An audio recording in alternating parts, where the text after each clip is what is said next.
Calm down now, calm down. Everything's going to be all right. Look at this wonderful array of football shirts we got here tonight. All sorts of people. Even a Wolves shirt, look. Have you come from Wolverhampton tonight? Yes. You have? I like Wolverhampton. I like to have a walk around there. No, I do like walking around. It's not often I feel fashionable.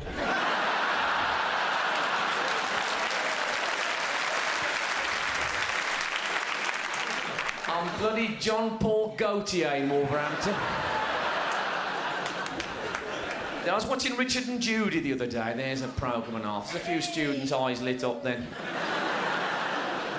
They had a phone-in about men who led double lives, men who've got a heterosexual relationship and a gay relationship, right? Obviously, it's a very sensitive subject.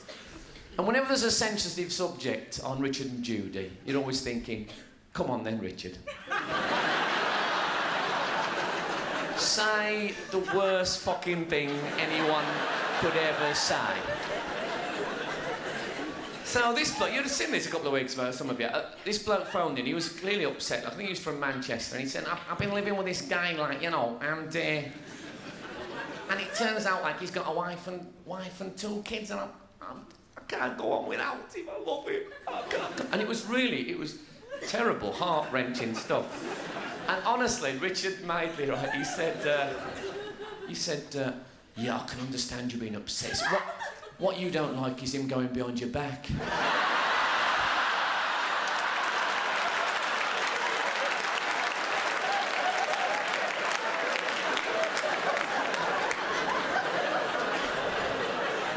Oh no, I don't mind that. No, I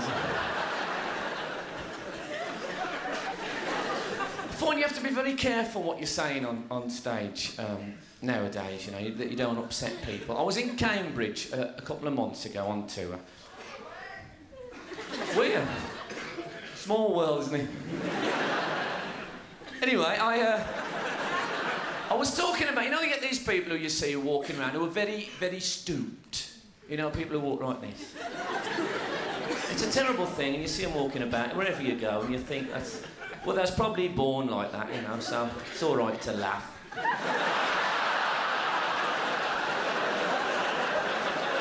Because I won't get it, right?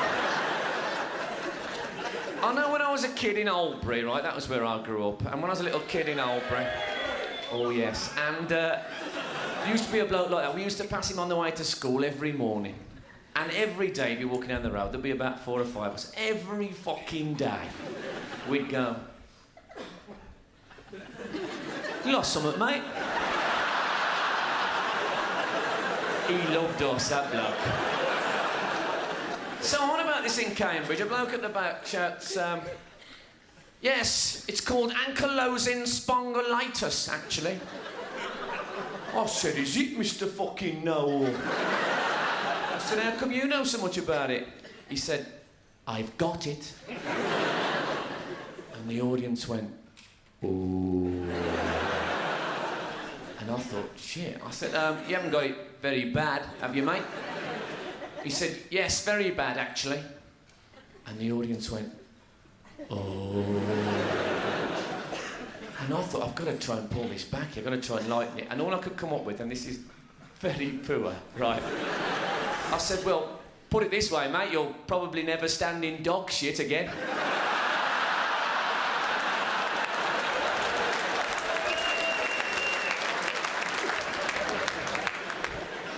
Didn't work. A weird thing happened to me. I was doing a gig in London, right, at this place, Covent Garden, and I got heckled by a Japanese bloke. Now, I've never been heckled by a Japanese bloke before. It's a very strange thing, because I was talking and he went, "Ah!" And because I didn't know what he'd said, it was quite hard to come back, you know, to him. And so I thought, I'll chat and we might get something out of it. So I said, are you from Japan, mate? And he said, no. I am from Korea. I said, oh, right. I said, are you from North Korea or South Korea? And he looked at me. He's a businessman, about 50. He looked at me and he went, no. I was joking.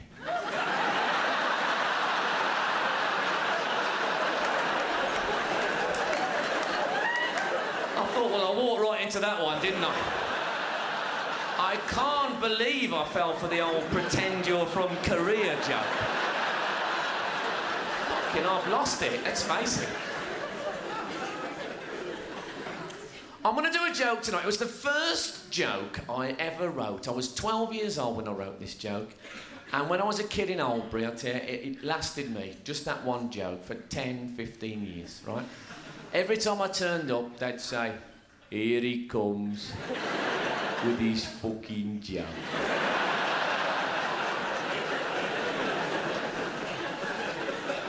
And this is it. If anyone here fancies trying this is the joke. All you need is a big nut and bolt, right?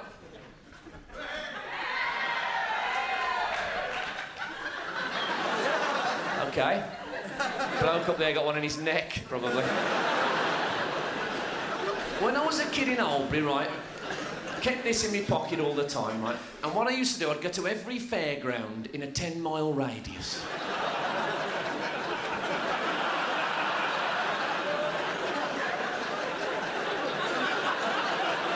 And I'd get on the big wheel, say, or the big dipper. And when we got really up, you know when you're loading up on the big wheel and you're on the top there and it's a bit windy and you're worried, you know, I'd start saying, it's high up, isn't it? Isn't it high up here? Everyone's going, yeah, it is high up. And when they're looking down, you just get the bolt out your pocket.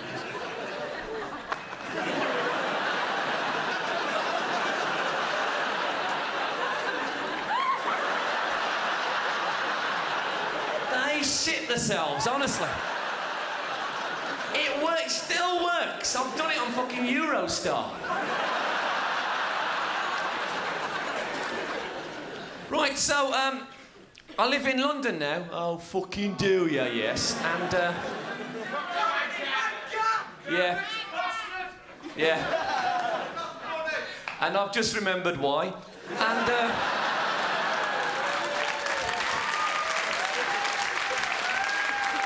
hey, I should tell you this, actually. I did a gig in Bournemouth, and I was talking about where people live and stuff. Yeah. You want to go back there, pal? Eh? Fucking... Yeah, back to Bournemouth. That's where you want to fucking go, mate. Hey, I fucking told him. Hey, back to fucking Bournemouth. What are you fucking talking about, you twat?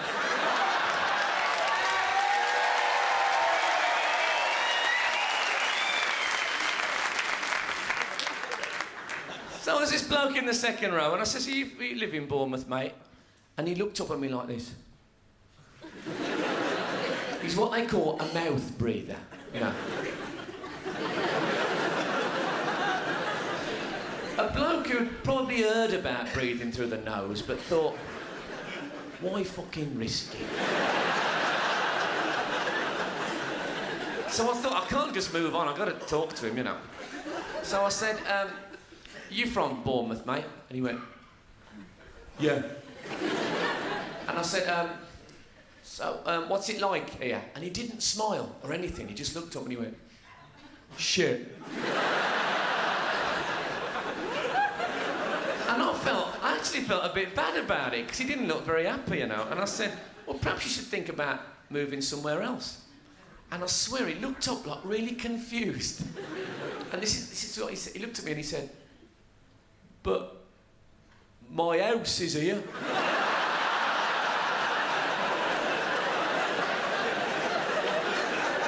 That's why there's people sleeping in shop doorways in London. You said they've come up from Bournemouth, got there and thought, fuck, I forgot my house. So anyway, this was just before the tour started. It was a lovely summer's day, and I'd gone out, right? And it was like lunchtime. All these people had gone out to get a sandwich. There was an office workout I saw. I was in Leicester Square, which, if you don't know it, it's on Monopoly. It's always very crowded in Leicester Square, and this office worker, he got the suit and tie, be a bloke in his early 30s, and what he did, he tripped, right? Not hilarious in itself, but this was what he did. He's walking along and he tripped. He didn't obviously know lots of people. He went...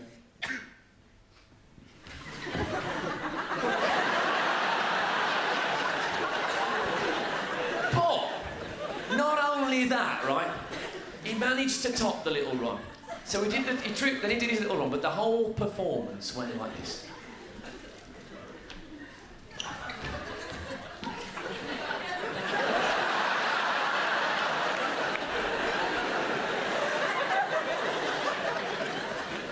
And I thought, now, either that bloke keeps a fucking accurate diary, or maybe he didn't trip at all. Maybe he was walking along there through Leicester Square and thinking to himself, oh, I'm running a bit late today, actually.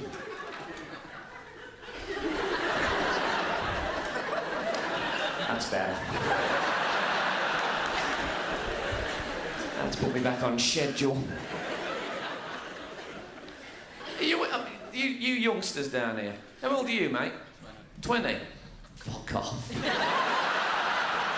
I'm not selling fireworks, you can tell me. Are you really 20? Really? How old are you? You're 17. What's your name? Lou, okay. Don't be nervous, dear. I'm quite a nice chap. So, Lee, have you started having sexual intercourse yet? You lie to your mates, you might as well fucking lie to me as well. Yeah, okay then. I'll go with it. I'm not going to ask you any big personal questions, so don't panic, okay? Trust me, don't you? Yeah. When you first started, right, the first time, if you didn't, pretend, right? Were you worried it might be over a bit quick? I'm not asking if it was, but were you a bit worried about it? Yeah. That's natural, most blokes. First time I had sex, Lee, I'm not kidding you, it was sort of, oh, thanks very much. I'd still got my fucking Crombie on, right? Bottomed. So that's quite normal, but something that I think most people know that, but something that's not often spoken about, and this is something I've found to be true, as I've got older and older and older, I've found it takes a little bit longer, till now, frankly, it takes too fucking long. I could be going for, say, 40 minutes or so now. 3/4 of an hour, you know, and I'm looking around the room for things to do. I'm thinking things like, I shall get that fucking cobweb later on. And I'll tell you, as I've gone older, sex from behind has been an absolute godsend to me. Because the great thing about sex from behind is that you don't have to look interested.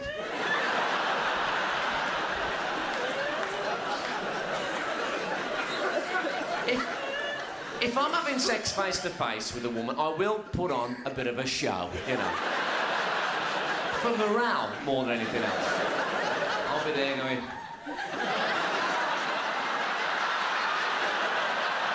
smashing this. And I think women like that. Sex from behind, though, I don't bother, honestly.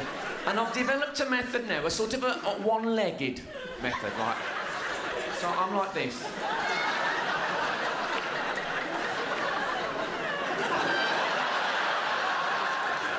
And it's not what I'd call a sexual technique. What it is I am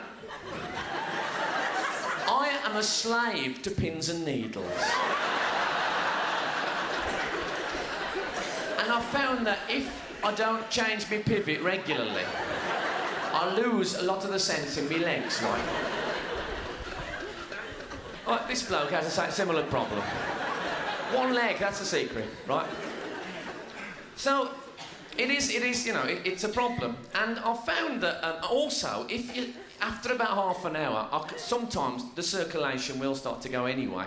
And I'm losing a lot of sense in the legs. And then I'll adopt a sort of a Shaking Stevens approach.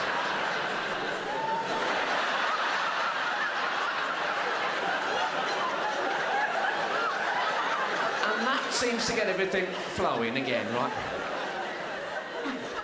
Let me give you a specific example. I think we know each other well enough now to talk personal.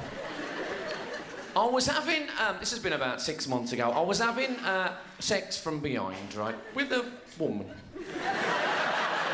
A woman I regarded very much as an equal. And, we'd been going, I would say, about 40 minutes, right? I didn't consult my wristwatch, but I have got a microwave with a digital clock.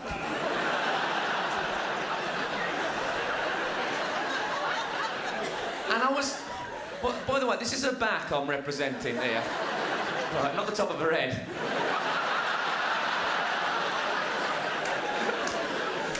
Yeah, I said we'll have sex from behind now, shall we? You little rascal, you. Huh? You know. There's a woman looking at me here as if to say, that better be a fucking dwarf joke.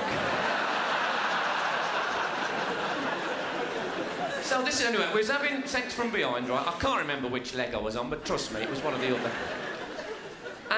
But I should probably clear up at this point in the story, but when I say sex from behind, right, I mean straight sex from behind. Right? I don't mean... No.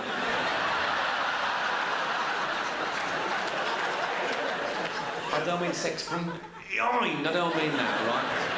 I wasn't taking a stroll down Cadbury Avenue.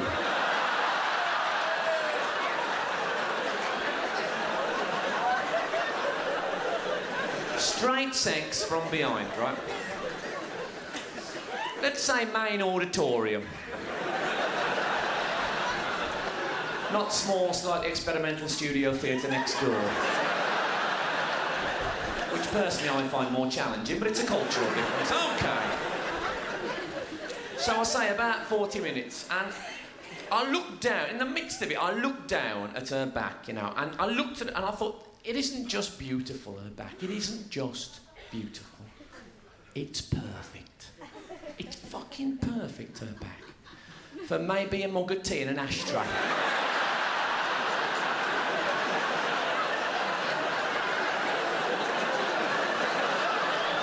Have a coaster down there. Obviously, I wouldn't want to burn anybody. Now, at least...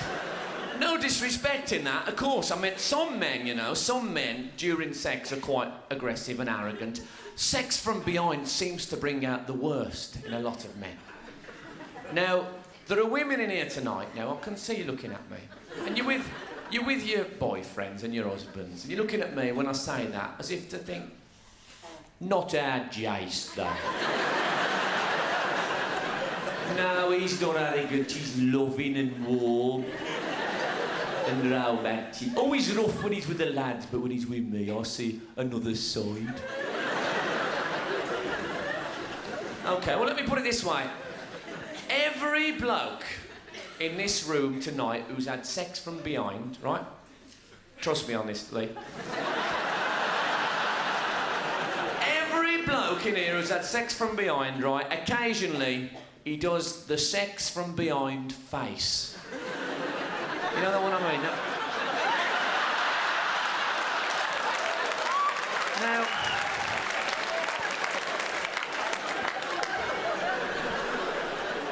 That's not about love and affection, is it, that? And again, I see that woman thinking, oh, not Jace, though. He don't do it. Well, you say that. The telltale sign is when you feel the flat of the palm on your back. That's when he's doing the face. Hey, tell me so they're fucking decorated, would you?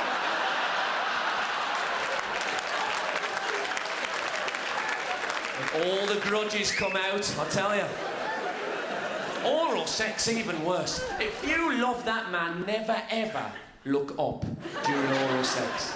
If you see that face looking down at you, that will be it, I'm telling you. He's there doing it.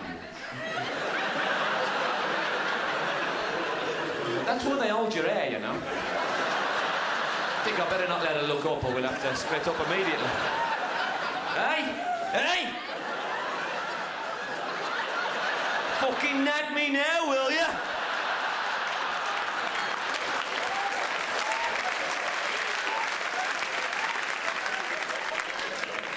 Dearie me. Not me. No, I am quite a gentle lover. I'll admit I have looked down during oral sex on occasion, right? But only to sort of go, oh, how could you?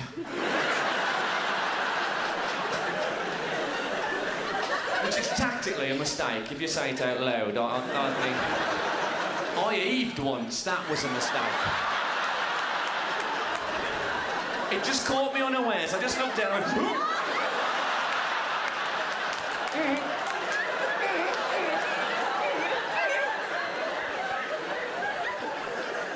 But it's not just men, right, who are aggressive either. I went out with a woman, right, from Hall Green.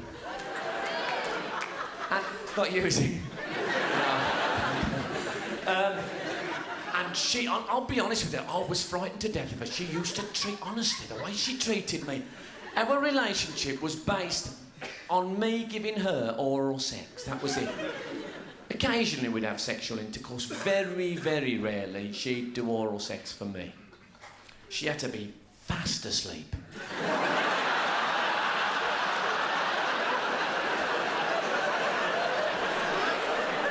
Do you know it's a cure for snoring? I found that out accidentally.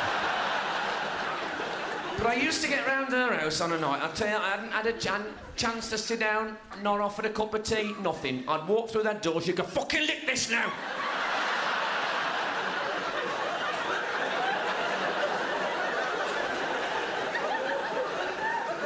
You know, it doesn't cost anything to say please. And deeper, that was her thing. Deeper, come on, deeper. She got deeper. Well, I've tried, but I don't know if you've ever tried getting a little bit deep. Sometimes it's like you overreach, right? And you feel like you've pulled a muscle in your tongue. Do you know that feeling? She'd be going, come on, deeper. And I went,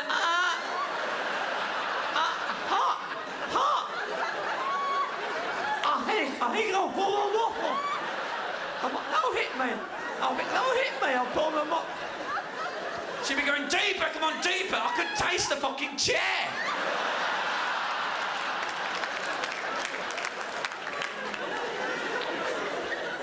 Let's clean things up a little bit. I went to Australia, right? Now, this was... You know, Terry Venables was the manager of England, and then he became the manager of Australia. Just after that, I went to Australia. And I went to a football match out there in Melbourne. And I was standing watching the game. It's a true story. And a bloke came over to me, big Australian bloke, and he said, excuse me, mate, are you from England? Because it was Alf from Home and Away. That wasn't. He said, are you from England, mate? And I said, yeah, I am. And he said, so, what do you make of this Terry Venables character? And I said, well, you know, I think he's a good manager. I think he'll do a good job for you. And he looked at me, this bloke, right? And this is his words, not mine, word for word. He looked a little bit serious and he said, you know, if he doesn't get us to that World Cup, he'll be about as popular as a ginger-haired stepson.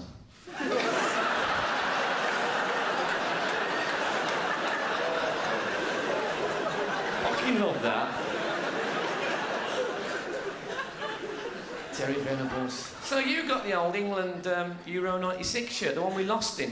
So, what's your name? Julie. Did you watch Euro 96, Julie? I did. Do you remember the Spain game in Euro 96? What? That was the one when it went to penalties and Stuart Pearce got that penalty. Remember he'd missed one years before, I don't know if you knew that, but he'd missed one. And he took the penalty. Do you remember Stuart Pearce? He ran up to the crowd. You must remember this. And Stuart Pearce was going, fucking God! Fucking God! Right. Well, I was in that section of crowd, right? We shit ourselves. He's going, fucking God! I was like, where are we going? We want to watch... Can we not watch these other penalties? Fucking God! He's putting our coats on. We were terrified.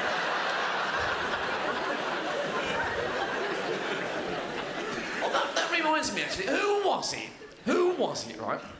Who discovered the fact that if you tilt your head slightly and look very determined, the radio gets louder. You know when people say, hold on, I just want to hear this on the radio.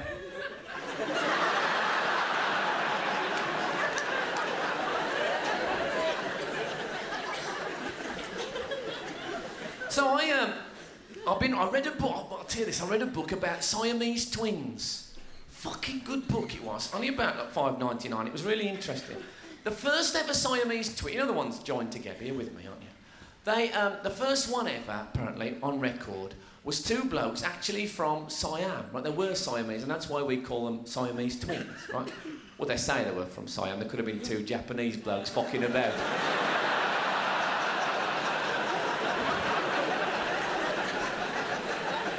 But they were called Chang and Eng, right? And they were joined at the hip, and they lived to be in the 60s. They both married separate women and both had kids of their own.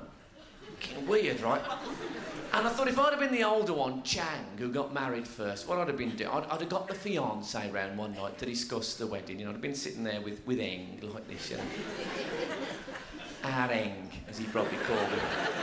And I'd have said, right then, love, that's the reception sorted and the invitations and the cake. Any ideas on a best man? I'm fucking joking, aren't you? Also, it says in the last chapter that there was once Siamese triplets born, and you could, in fact, you could have. So there's no limit to the amount of children you could have that were joined together like that. He said you could even have Siamese sextuplets, 6 children joined together. And I thought that'd be fucking brilliant, wouldn't it? Because get them about 2 or 3 years old, every afternoon I'd be out in the garden bending free kicks round them.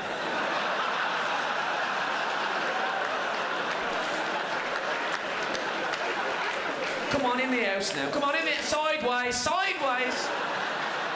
You're killing them 2 fuckers on the end.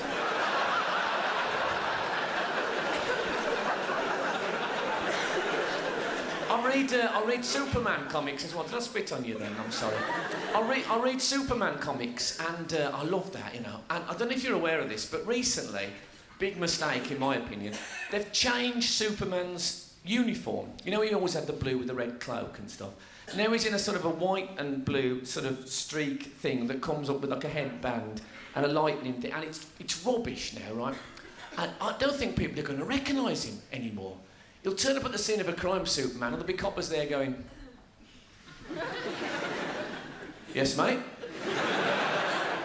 I'm Superman. What's this, a fucking away strip?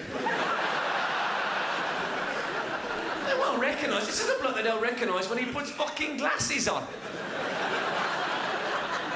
How does that work, right? If I go around a mate's house and he says, Frank, have you read this in the paper? I'm probably reading glasses, and he doesn't go, who on earth? You come bursting in here, help, help! No, it's me, Frank, thank God, some bastard with glasses on, he come in here and grab the fucking paper.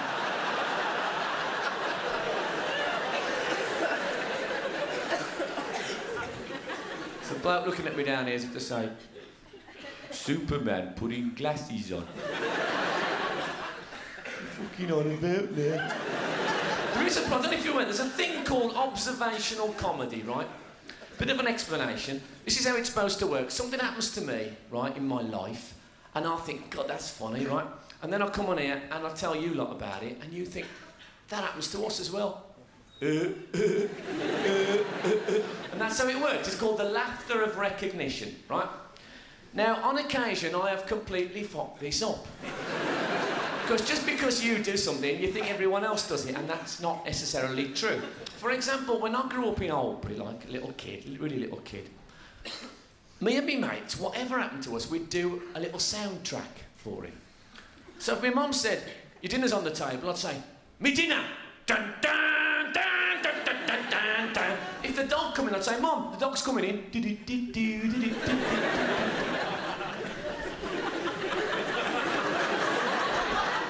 But that was in Albury, as I say. People of Birmingham are giving me that look that says, were you a bit retarded? And that's the danger, you see. I had this other idea. I did this gig in London, and it's quite a posh club, and I thought I'll try a bit of new material tonight. I thought, now this is something, everybody does this. I'll do this, and they'll go, oh yeah, we do that. It'll be great. So I went on, right, and I said, you know when you're having a bath for a shower and you get out there. I said, and you're drying your arse. I said, you know, when you're really fucking drying your arse. I said, and sometimes, not always, but sometimes, it's a white towel.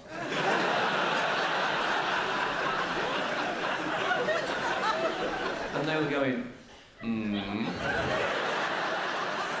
I said, you hold it up, don't you? Hey, you hold up that towel. I said, and there's what I would call sometimes a slight blemish.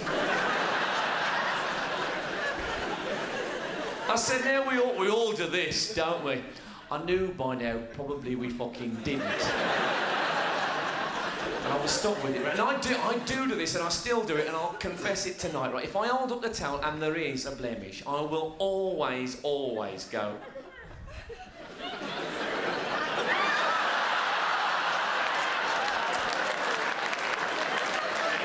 Why do I do that? What else is it gonna be? I have never, ever in my life gone, Ovaltine. Thank God for that. I had a worse one, and this was something, again, I really did presume, well, every bloke, certainly, I really presumed did this. And I started talking about it one night on stage, just as if, you know, taking it for granted, and those blokes going... They were shocked, right? And this is it. And this is what I used to... I don't do it anymore. But, if I was going anywhere, there was any chance whatsoever of sexual activity, no matter how unlikely, I'd have a good bath and a scrub, which I think most people do, you know, get as clean as you can. And then, as a bonus, I used to go over my genitals with a lemon-scented wet wipe.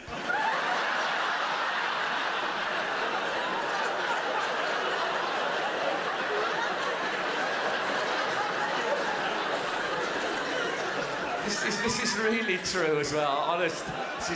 It wasn't a sexual thing, it was a sort of a courtesy thing, really. I thought this might be a nice surprise, perhaps, for some woman later on. She'd be there going, oh, God, this is gonna be... Oh. It's like opal fruits.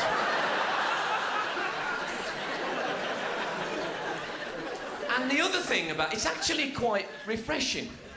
You, the blues fan there, man, you should just try it once. Honestly, it really gives you a bit of a zing. Whereas, I don't know about you, I find toilet duck a bit too abrasive. Do you know what I mean? You know, it's like the advert says, you know, it does get under that ridge, but there is a scratchiness which I don't like. Whereas, I made that up actually, mate. Don't ever try toilet duck, you'll fucking hurt yourself. But the lemon-scented wet wipe, try it once for me. They come in individual sachets from Kentucky Fried Chicken. Have a two-piece dinner, fill your pockets. Honestly, it's worth it. And the other brilliant thing, again, true, it dries to a sheen. I could see your fucking face in my helmet, I'm not kidding.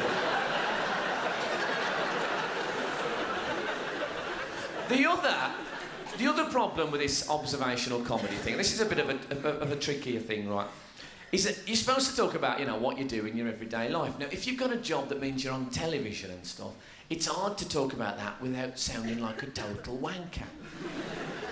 For example, if I'd have come swaggering on here tonight, you know, in a bit of a designer suit and stuff, and I'd have said, God, dear, you know that feeling you get when you're ushering a woman out your hotel room and she turns around, holds up the condom and says, you wouldn't sign this, would you? You'd hate me then, wouldn't you? You'd really, and quite rightly. Obviously, I made that up, you know. I didn't sign it anyway. Didn't want to get shit on me biro.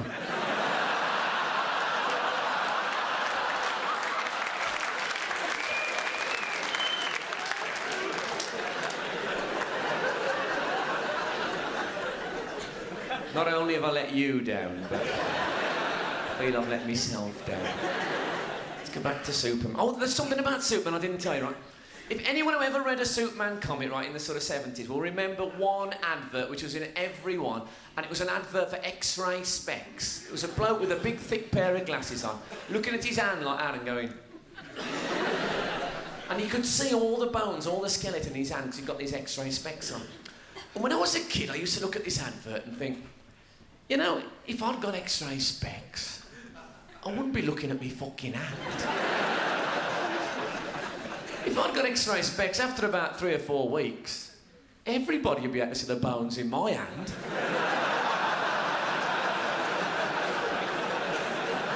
On the fucking surface. Now we move into a very private area of life. Let's call it the solo road to sexual pleasure. Now, I'll be honest with you, it's something I'm not even sure if women ever do it, and I've always been too embarrassed to ask, right? But every fucking bloke in the world, except the one you're with tonight, does it, right? I personally, I'm not going to do a questionnaire on this. I started when I was about 13, right? And for a bloke, when you first start, I'm not kidding you, it's like Christmas Day every morning. I used to set the alarm for about 4. I thought, you know, I'll get 9 in before I go to school.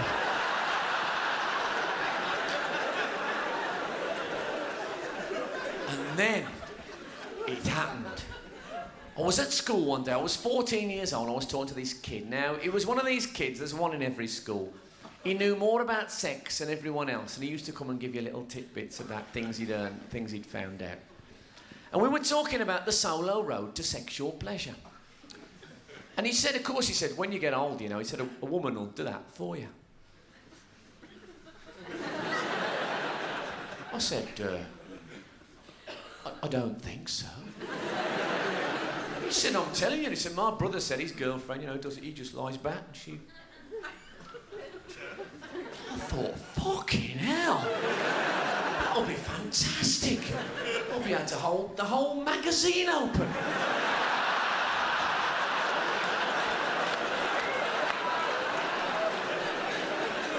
The bloody money I wasted on that music stand.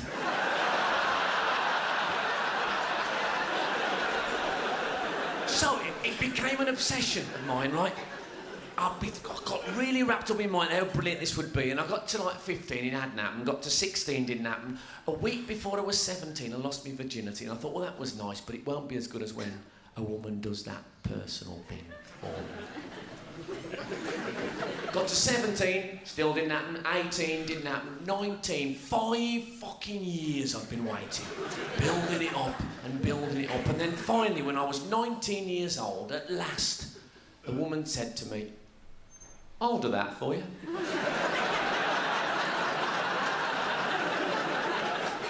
I hadn't heard her come in.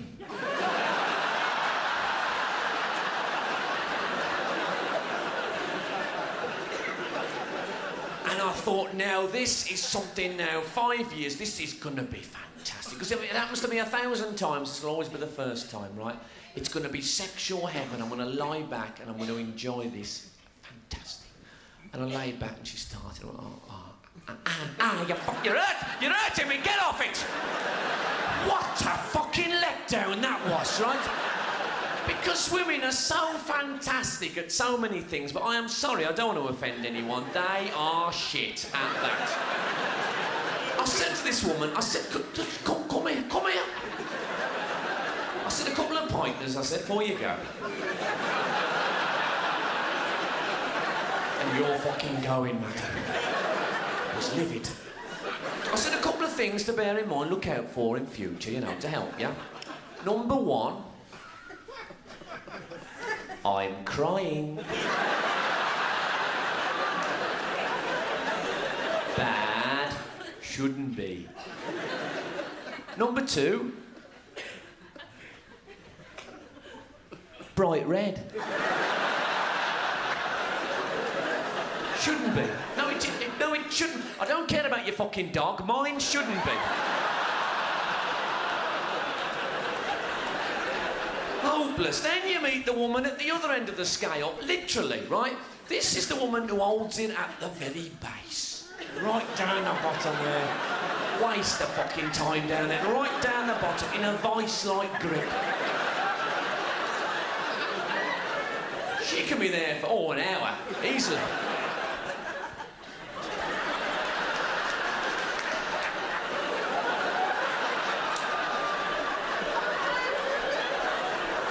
And what I really hate, what I hate more than anything, is after about 25 minutes, the fucking support arm comes out.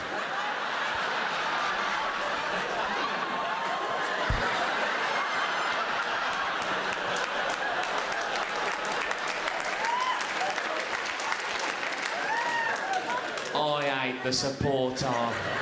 Is that just to make me feel bad or what? Yes, I was with... Down the bottom there, it's a waste of fucking time. I was with a woman one night, she'd been there an hour and 20, no exaggeration. She said to me, does that feel nice? I said, I thought you'd gone.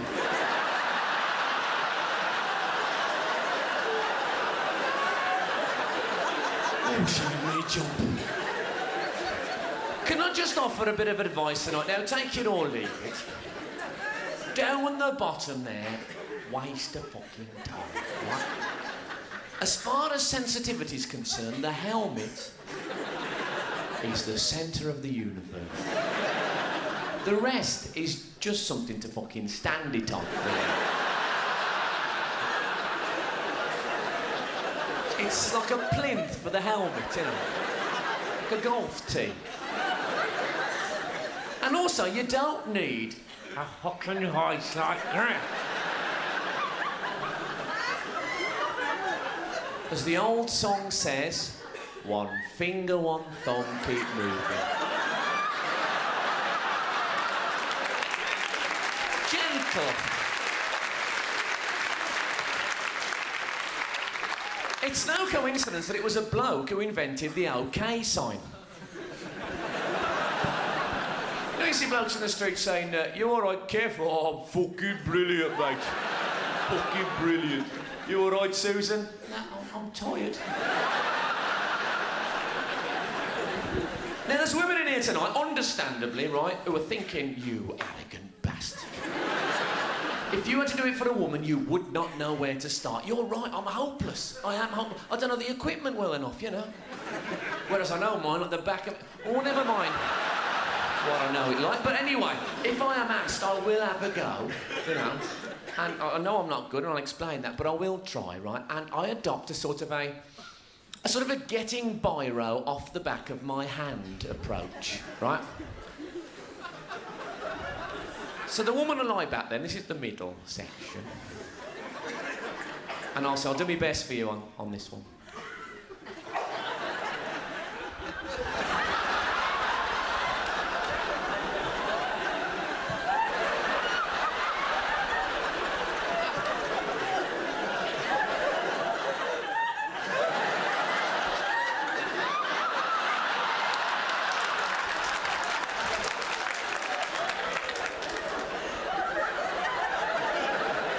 You there yet?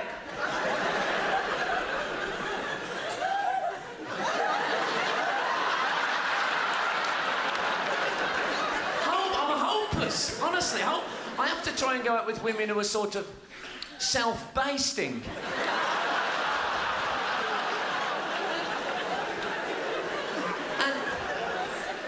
I think the moral of this story is it's a solo activity. Like, look after yourself, let your partner look after themselves, and everyone's happy. I long for a society where you can walk down the road and say, you all right today, Susan? Oh, I'm fucking brilliant, thank you. There's enough problems, isn't there, in relationships now? I mean, it's terrible. I mean, the old blues fan down here now. You see, have you got a girlfriend? Oh, you're married? Right. So you're a football fan as well? Oh, so that helps, you see, if there's two of you. You have to be. Do you feel that? You've been forced into it. You see, I think it can cause problems in a relationship. I lived with a woman who wasn't very much into football, but she used to try and join in a bit, you know. And one day I had the radio on, and the bloke on the radio said, and now sport and amazing news from West Bromwich Albion. And she said to me, oh, West Bromwich Albion. That's your team, isn't it? I wonder what they're doing on the radio. And then he said, And now weather, there's a warm front coming in. And the thing with a headbutt is that you've done it instinctively before you fucking... And I felt... She was out for 20 minutes. I felt really... Must have been 20 minutes because I'd finished packing her stuff by the time she come round. Not that I'm condoning in any way domestic violence. It's obviously a terrible thing. There was a story in the papers, right? Hope it's not true, but there was a story. Jeffrey Boycott's girlfriend... You know Jeffrey Boycott, the English cricketer? His girlfriend... Do you remember this in the tabloids? Claimed that he'd beaten her up quite badly and... Oh, terrible story. 7.5 hours it took him. Just little taps like that.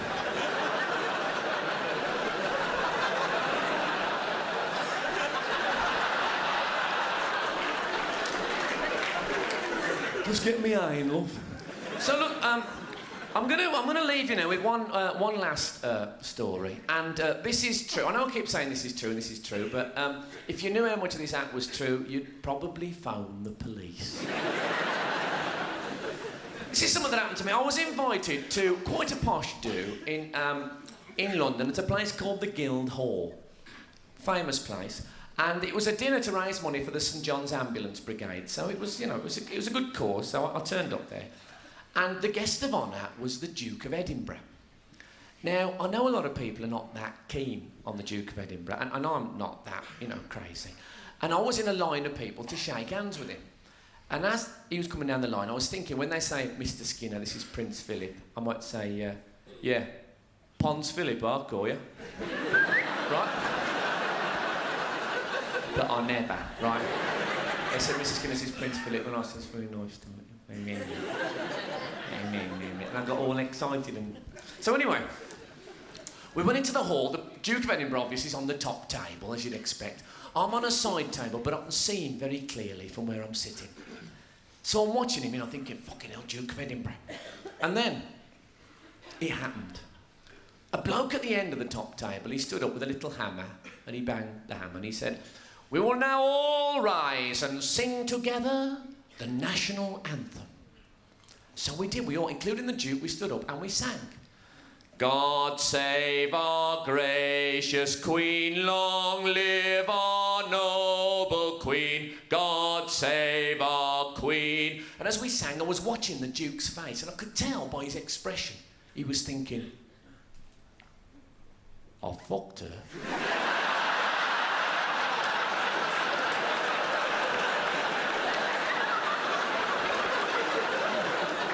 Really smug he looked.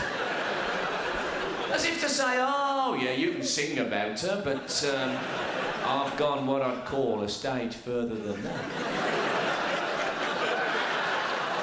But what really got me, when it got to that bit, long to reign over us, he started sniggering. Look, you've been a really lovely crowd tonight, Friday night in Birmingham. You've been brilliant. Thanks ever so much for coming. Hopefully I'll see you again. Good night and God bless you. Cheers.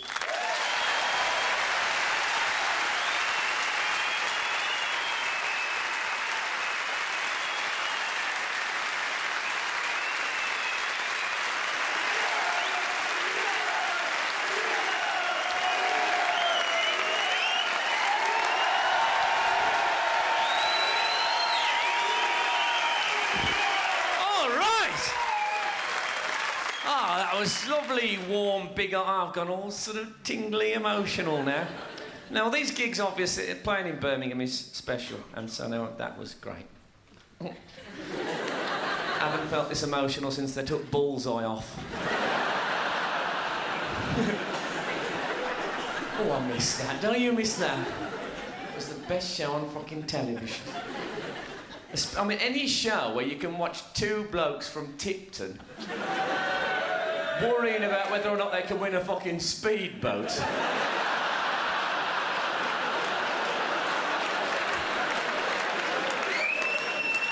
You can hear them saying stuff like, it's got to be worth 100 quid in scrap.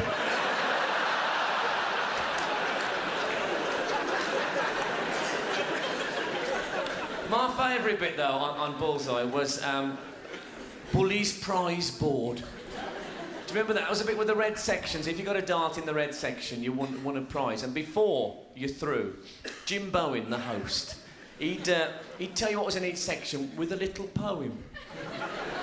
Oh, I fucking love that, I tell you. Used to be stuff like, in one. If you like a nice tune, you'll be over the moon.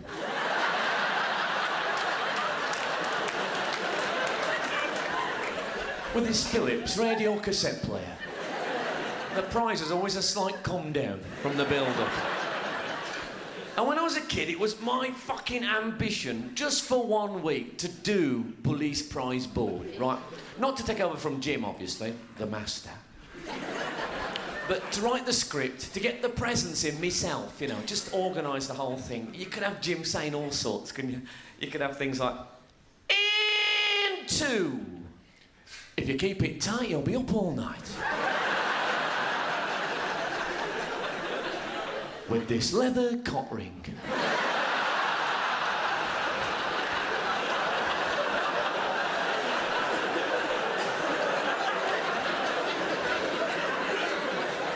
And three. When she's under your spell, she'll do housework as well. It's a Filipino child prostitute.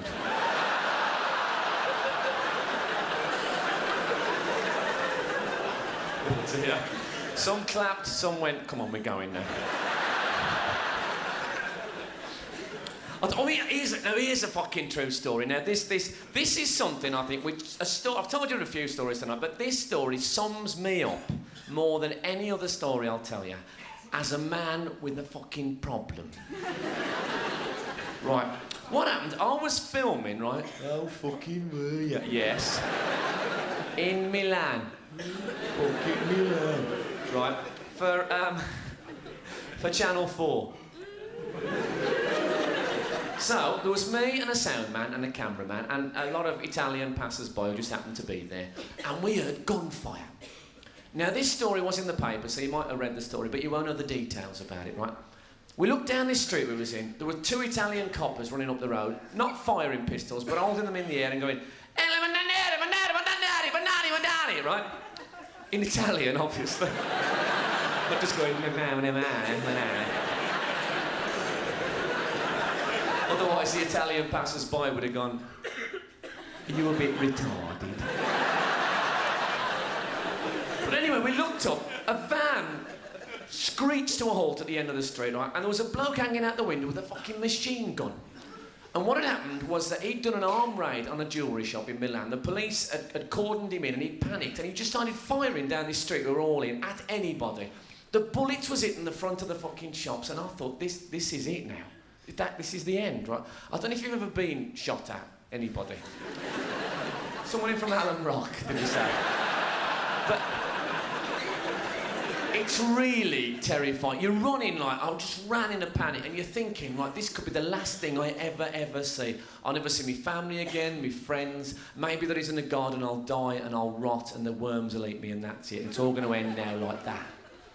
And I'm running along and all that's going through my mind, right? And this Italian woman overtook me. Quite an attractive woman, you know, short dress. And as she ran past, I remember quite vividly thinking, fucking hell, she's all right.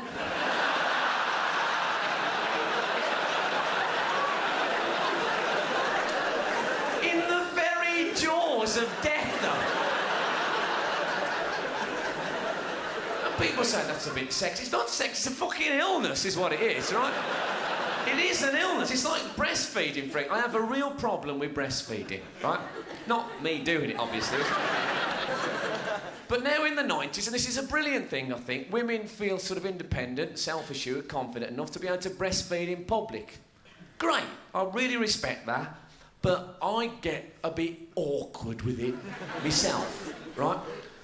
I was in London, there was a woman I saw breastfeeding a kid in the fucking park, right? In the fucking park.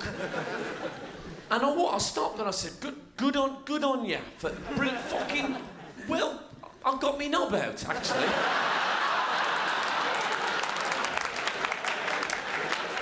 As a sort of a sign of solidarity. I said, I'm with you, sister, on this one. She looked a bit puzzled, but wasn't upset. The other problem I have, if you're a 90s man, which I try to be, you're supposed to be able to talk to a woman who's breastfeeding as if, like, maybe you hadn't even noticed. I can't fucking do that, right? I had to look them straight in the eye like this. I daren't look anywhere else on the planet, right? And I just talk rubbish. I'm saying, yeah, the weather... Hasn't the weather been... the weather just... the fucking weather on that. The weather... You know the weather, the weather. It's like there's two pieces of string, right, from my eyes down to a nipple, pulling my head forward. I can feel it in my neck muscles. I'm thinking, I'm not going to look. I must not look down there. What a lovely baby. When's he going to move his fucking head?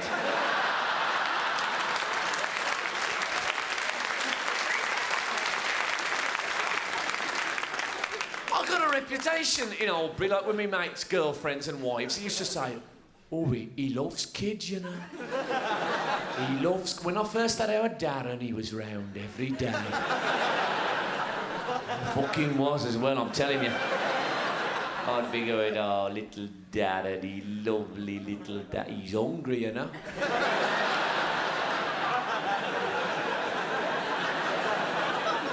No, I've just fed him, actually. Oh, now he's hungry, though. He's fucking starving.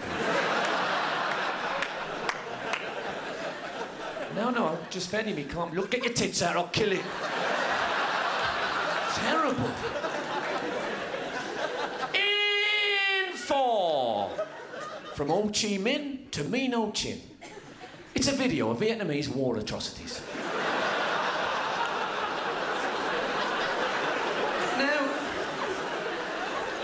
we all do things in our life that we think are big and clever at the time, but when we look back, we feel a bit embarrassed and a bit ashamed and a bit stupid about it. Such a thing, right, happened to me about 15, 16 months ago. What happened was I had a fling, it was no more than that really, 3 or 4 weeks, with a 16-year-old girl. No. Now, I'm embarrassed about it. I'm not telling you to brag, really. I mean, looking back now, it was just some male vanity, pathetic thing, you know. And at first, there's something exciting about fucking someone who doesn't remember the Ninja Turtles.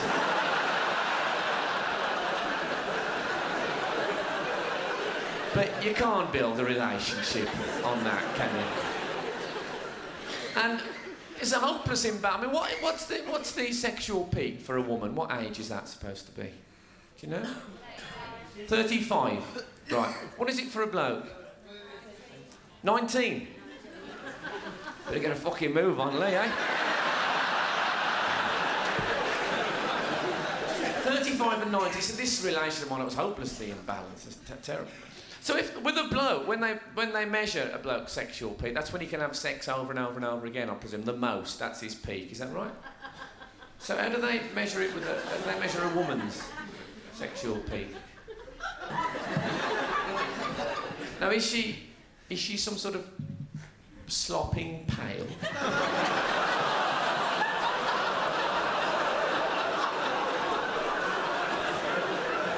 Wish I hadn't said that. Anyway, look, so I had the fling, right? I remember the first night we spent together, for the first time I stood naked before her, right? And I stood there like this.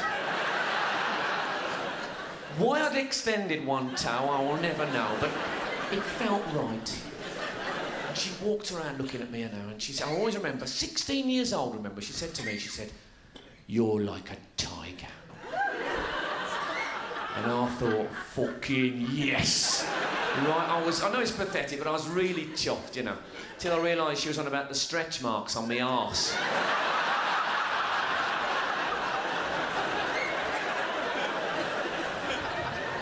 Anyway, we carried on, right, and we had some things. She was from Albury, by the way, so we had that in common, and a few other things we both liked, but generally the age thing was a big problem, you know. And then it happened.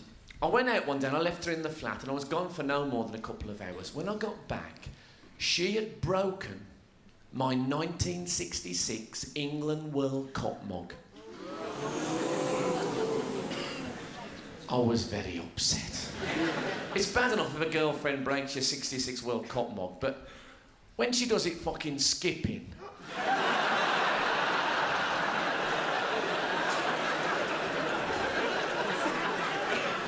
So she could see, obviously being so young, she hadn't really got the significance, but she could see I was very upset about it. She said, oh, well, sorry, I'll do anything to make it up to you, anything. I said, will you? She said, yeah.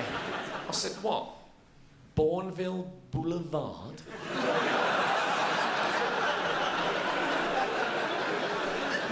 No, she said, but she said, I'll do oral sex.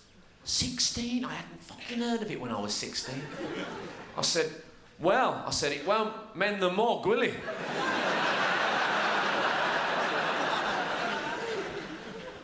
But it won't do any harm. But what really put me off, right? She said, blowjob. Dun dun dun dun dun dun dun dun dun dun.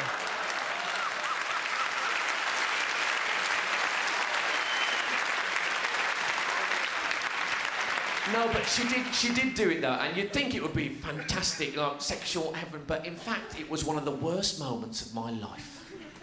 Because after about, no more than about 20 seconds or so, you know, after she started, she started crying.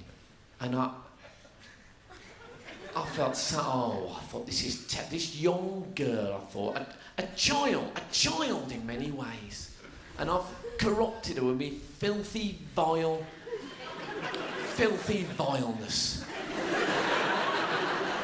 I was really, I let go of her hair and everything. I didn't want to know. And I felt so low and so bad. And then I realised she wasn't upset at all. It was the fucking lemon was coming up.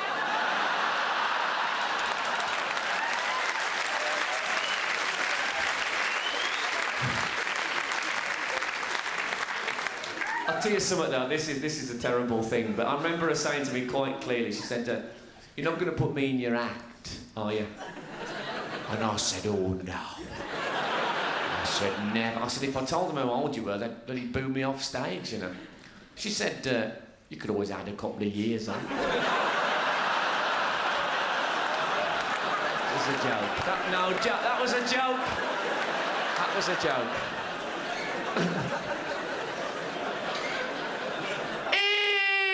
In 5, you'll drown in a flood of shit, spunk and blood. With this internet guide to gay porn.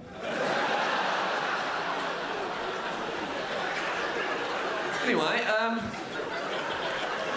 one last story. This again is true, right? And it involves a mate of mine. Some of you may know, little Jewish bloke, glasses, called David Baddiel, right? Now, me and Dave, we've been through a few, tough times together. He is, as you may know, he's a Chelsea supporter. And I remember when Matthew Harding died, the Chelsea director. Thanks, mate. Fucking sensitive kid. Was it Ken Bates in the audience? It was a terrible thing, right, for Chelsea fans. And Dave was very upset. And the following weekend, Chelsea were playing at home, and it was a very emotional game, as you can imagine. And I went up to the Albion, right? So when I got back that Saturday night, he was still upset. And he said to me, it's terrible.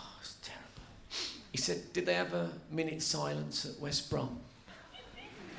I said, nah, just the usual hour and a half.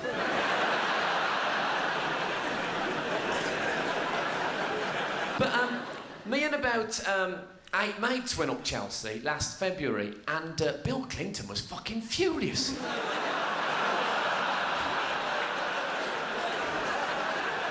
She loved it. She said to me, she said, for an ugly bird, this is a bit of a treat. I said, that's very broad-minded of you, Chelsea. And post-feminist in a lot of ways. Anyway, me and Dave, right, we had an invitation. This has been just over a year ago. We were invited to a film premiere. Oh, fucking weird. Yes. And like I say, I'll leave you with this story, because I know you've got pubs to go to and things. Now, so, the film, which is one you might know, is called Loch Ness. Seen Loch Ness, anybody? Yeah, what do you think? It is crap, yeah. Terrible film, but as Dave said, it's free. So we went, right, and the film company, they flew us up to Inverness, because as you may know, that's where Loch Ness is near there, and that's where the film premiere was. And it was a bit of a celebrity bash. Annika Rice was there. Lovely. And Nicky Clark, the celebrity hairdresser. Bit of a punt, but well known. So we got up, we saw the film, which was not good, right? And then we had a very nice meal after that. And then that night there was a big posh do and a dance, and we was having a great time. I'd put a suit and tie on, I'd fucking gone for it, right? And I was talking to this attractive woman, and we were getting on well. I thought, I'm having a fantastic time here. Then I saw Dave walking across the dance floor, right, doing this. Now, I'd lived with him for 6 years. I knew what that meant, right? He came over and he said, I could do with the shit.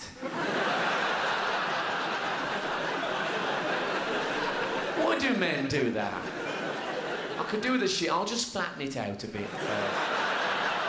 Do a sort of a discus type shit. So I said, why are you telling me this, right? And he said, well, the thing, now, this is the crux of the story. He said, the thing here, he says, is that the toilets are like individual cubicles. You go in, you lock the door, that's it.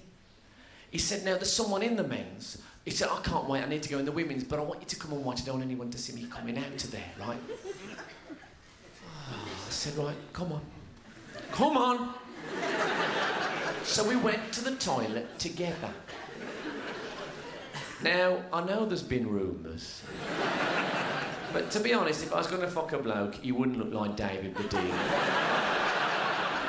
And also, imagine if Dave was giving me a blowjob one day and I was there saying, that's it, Dave, fucking brilliant. And accidentally knocked his glasses off. And when I thought, who on earth? Help Dave, there's some Asian bloke giving me a blowjob.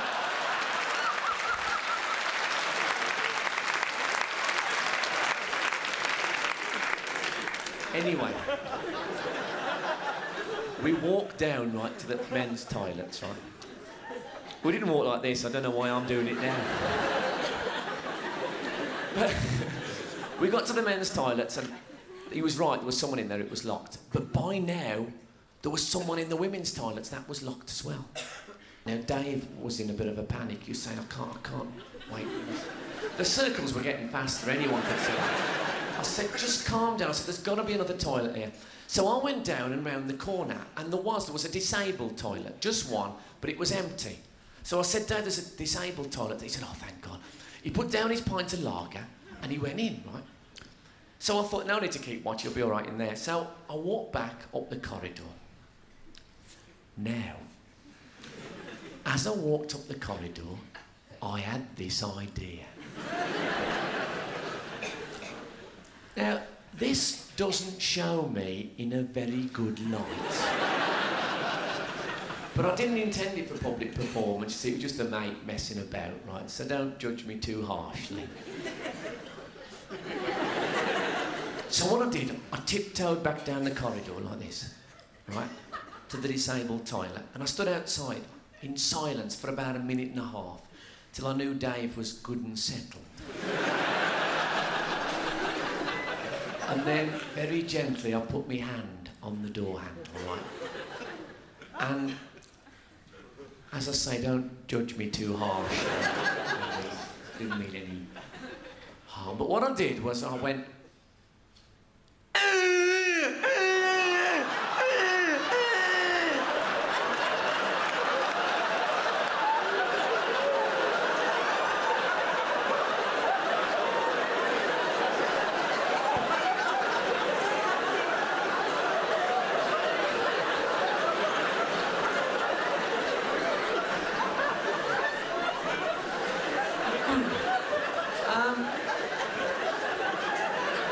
Now, some might say bad taste, right? But as I say, I didn't intend it for public performance. It was just like a mate messing about, you know, so I didn't mean... And it fucking worked, a treat, right? I could sense tension coming out the cubicle. I knew Dave was in there going... And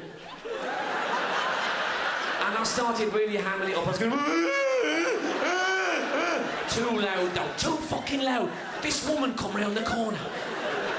Big, tall Scottish woman, blue uniform, worked at the place. She looked at me and she said, "What's going on?" I am not kidding you. I'm not a man who gets easily embarrassed, but I have never felt more embarrassed in my life. And it could have been worse. It could have been fucking worse, right? Because I just had this other idea.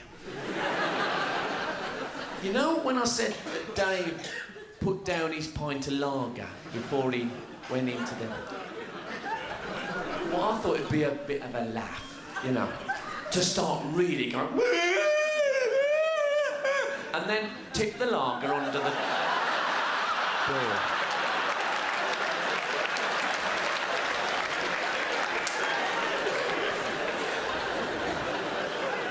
I was ever so glad I hadn't started doing that when this woman come though. And as I say, she looked at me and said, "What's going on?"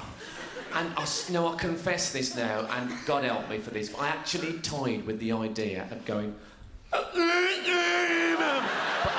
would have felt terrible.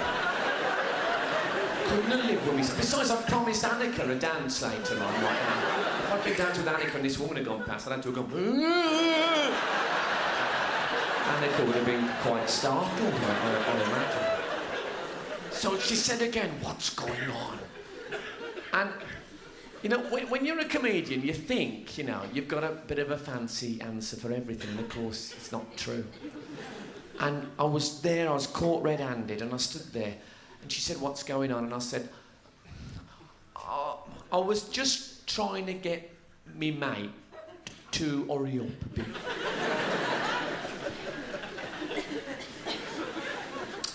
Okay, let me get this right then. I'm the bloke, right, who, when his disabled friend goes to the toilet,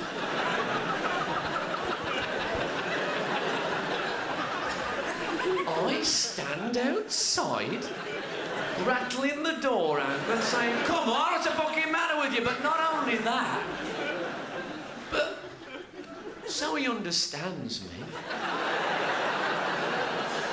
By way of translation, really, I do it in a bit of a mongy voice.